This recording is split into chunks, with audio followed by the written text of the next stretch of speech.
பேச்சுவார்த்தைக்கு அழைக்கப்பட்ட வாலிபரை துடிக்க துடிக்க வெட்டி கொலை பண்ணியிருக்கு ஒரு கும்பல். இளம் பெண்ணுக்கு வாட்ஸ்அப்பில் மெசேஜ் அனுப்பியதை தட்டி கேட்டவருக்கு நேர்ந்த பயங்கரம் இது. சிவகங்கை அரசு மருத்துவமனை வளாகம்.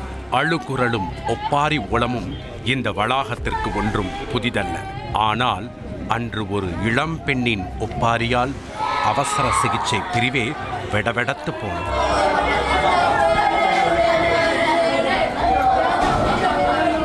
கட்டிய கணவனை மூட்டை கட்டி சடலமாக கொடுத்தால் எந்த பெண்ணால் தாங்கிக் கொள்ள முடியும்? மரணங்கள் வேண்டுமானால் இங்கே பழகி போனதாக இருக்கலாம். ஆனால் இங்கே நடந்திருப்பது ஒரு கொடூர கொலை. கொல்லப்பட்டவர் சரத்குமார், 26 வயதாகிறது. சிவகங்கை மாவட்டம் காளையார் கோவில் அடுத்த நெடுத்தாவு கிராமத்தைச் சேர்ந்தவர். சம்பவத்தன்று வந்த அவசர அழைப்பால் நண்பர் சிவசங்கர் என்பவருடன் வெளியே சென்ற சரத்குமார் மீண்டும் வீடு திரும்பவில்லை. மர்ம கும்பலால் நடு ரோட்டில் ஓட ஓட விரட்டி கொடூரமாக வெட்டி சரிக்கப்பட்டிருக்கிறார் சரத்குமார். தடுக்க வந்த சிவசங்கருக்கும் வெட்டு விழுந்திருக்கிறது. உடனே அக்கம் பக்கத்தினர் இருவரையும் மீட்டு மருத்துவமனைக்கு அனுப்பியிருக்கிறார்கள். அங்கே சிகிச்சை பலனின்றி சரத்குமார் பரிதாபமாக இறந்து போயிருக்கிறார்.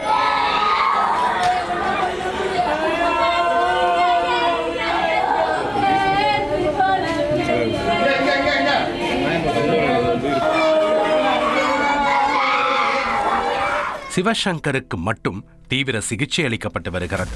தகவல் அறிந்து சம்பவ இடத்திற்கு விரைந்த போலீசார் சரத்குமாரை கொலை செய்தது யார், கொலைக்கான காரணம் என்ன என்று அறிய விசாரணையை தொடங்கியிருக்கிறார்கள்.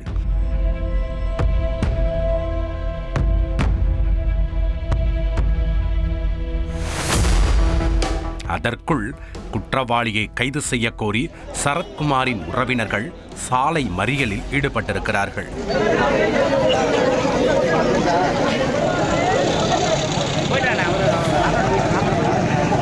மாவட்ட எஸ்பி சமாதான பேச்சுவார்த்தை நடத்தியதை தொடர்ந்து கூட்டம் கலைந்திருக்கிறது. தொடர்ந்து நடந்த தீவிர தேடுதல் வேட்டையில் 5 பேர் கொண்ட கும்பலை போலீசார் கைது செய்து விசாரித்துள்ளனர். அப்போதுதான் கொலைக்கான காரணம் தெரிய வந்திருக்கிறது. பெண்ணிற்கு மெசேஜ் அனுப்பி தொல்லை கொடுத்ததை தட்டி கேட்டதால் வெட்டி கொல்லப்பட்டிருக்கிறார் சரத்குமார். ஆம், கொல்லப்பட்ட சரத்குமாரின் நண்பர் காளையார் கோவில் பகுதியைச் சேர்ந்த பில்லப்பன். இவரது உறவினர் பெண்ணிற்கு வளையம்பட்டி கிராமத்தைச் சேர்ந்த ஜனா என்ற வாலிபர் செல்போன் மூலம் மெசேஜ் அனுப்பி தொல்லை கொடுத்து வந்ததாக தெரிகிறது. இந்த விஷயத்தை சரத்குமாரிடம் கூறியிருக்கிறார் பில்லப்பன். இதனையடுத்து ஜனாவை அழைத்து கண்டித்திருக்கிறார் சரத்குமார். அப்போது இருவருக்கும் வாக்குவாதம் முற்றியதால் சரத்குமார் ஜனாவை தாக்கியதாக தெரிகிறது. இதனால் ஆத்திரமடைந்த ஜனா இந்த சம்பவம் குறித்து பேச்சுவார்த்தை நடத்த மீண்டும் சரத்குமாரை அழைத்திருக்கிறார். ஆனால் அதன் பின்னால் இருக்கும் சூட்சமம் வேறு.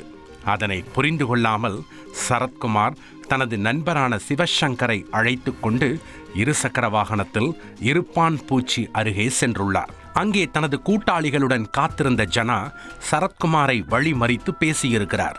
இருவருக்குமான பேச்சுவார்த்தை தகராறில் முடிய சரத்குமாரை சுத்து போட்டு மறைத்து வைத்திருந்த ஆயுதங்களால் சரத்குமாரை கொடூரமாக வெட்டியிருக்கிறது ஜனா அண்ட் கேங். இதனை தடுக்க வந்த சிவசங்கரையும் அந்த கும்பல் விட்டு வைக்கவில்லை. அவரையும் தாக்கிவிட்டு தப்பியிருக்கிறது. உயிருக்கு போராடியபடி துடித்துக் கொண்டிருந்த சரத்குமார் மருத்துவமனையில் இறந்துவிட சிவசங்கருக்கு மட்டும் தீவிர சிகிச்சை அளிக்கப்பட்டு வருகிறது. 2 மணிக்கு அவனை நான் கான்டாக்ட் பண்ணுறேன், ஆள் இல்லை. நான் 5 மணிக்கு தேடுறேன், அவனை எங்கே இருக்கேன், ஃபோனை சுவிச் ஆஃப் பண்ணிட்டேன். அதனால் நான் தேடி போகிறேன். 2 ஒயின் ஷாப்பில் சரக்கைக்காக தகவல். நான் 2 ஒயின் ஷாப் போய்ட்டு 3வது ஒயின் ஷாப் அங்கே போகிறேன். நான் போய் இறங்குறேன். தவுசுடி பிரவு கூட 4 பேர் இருந்தானுங்க. எனக்கு பிரவு மட்டும்தான் எனக்கு நல்லா அடையாளம் தெரிஞ்சிச்சு. மிச்சம் 3 பேர் புது பேர். இன்னொருத்தர் நான் பார்த்துருக்கேன், பேர் தெரியல. நான் பார்க்கும்போது தவுசுடி பிரவுன்றவன் தான் என் மச்சினை முதல்ல எடுத்து வெட்டினேன். தவுசுடி பிரவு தான் முதலுக்கு வெட்டினது. தவுசுடி பிரவு தான் வெட்டினேன். அவன் வேணா ஒன்னா எடுக்கணும்.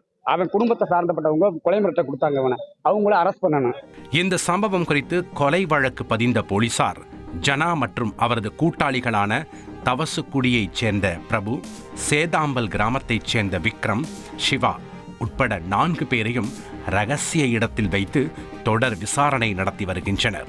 இதில் பிரபு மட்டும் பணி நீக்கம் செய்யப்பட்ட போலீஸ் என்பது விசாரணையில் தெரிய வந்திருக்கிறது. 2 நாளைக்கு முன்னாடி தவசுக்குடி பிரபுவோட பொண்டாட்டி, அவங்க அம்மா, அவங்க அண்ணன் 4 பேரும் சேர்ந்து என் புருஷனை வெட்டிடுவேன், கொலை முயற்சி பண்ணிடுவேன், வெட்டிடுவேன், கொன்றுவேன்னு சொன்னாங்க. ஜாதி பேரை சொல்லி என் புருஷனை மிரட்டினாங்க, வெட்டுறேன்னு சொன்னாங்க, வெட்டிட்டாங்க. அதே மாதிரி என் புருஷனோட உயிருக்கு என்ன உத்தரவாதம்? எஸ்பி சொல்லியிருக்காரு. அந்த ஒரு காரணத்துக்காக இன்னமும் என் மனசை நான் தேத்திட்டு இருக்கேன்.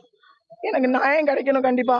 குற்றவாளிகளிடம் முழு விசாரணை நடத்திய பிறகே இந்த கொடூர கொலையில் வேறு ஏதேனும் பின்னணி உள்ளதா என்று தெரிய வரும்.